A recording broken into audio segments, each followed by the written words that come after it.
هو نو ګرانو شاګردانو نن به تاسو ته د سګرټ د څکولو ګاټې وښایم. صحیح شوه؟ د سګرټ د څکولو ګاټې.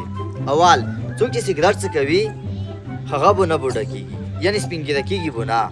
دویم څوک چې سګرټ څکوي هغه به سپای نه خوري. څه به نه خوري؟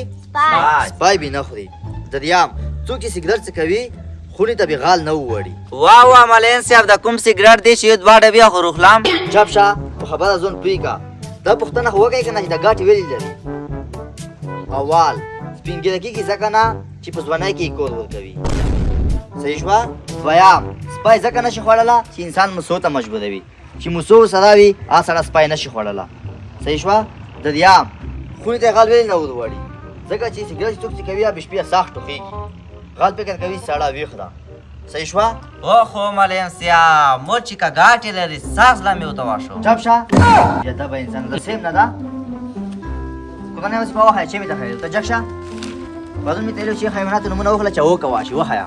Pula, آفرین. Mainaka, اها Tuti, آفرین. Kaptara, آفرین. Har. ویلې خانه وکه واشي.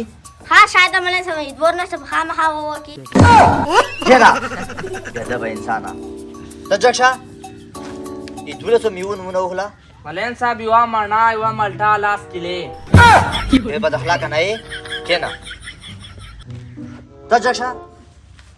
حیواناتو نومونه ته وښله. اوښ ملین صاحب، اها اوس ملین صاحب، وغو ملین صاحب، وزا ملین صاحب، خار ملین. د چا سره ښایې؟ معلم صاحب ما ورسره یایا. ملین صاحب نومونه مې نه دي زده.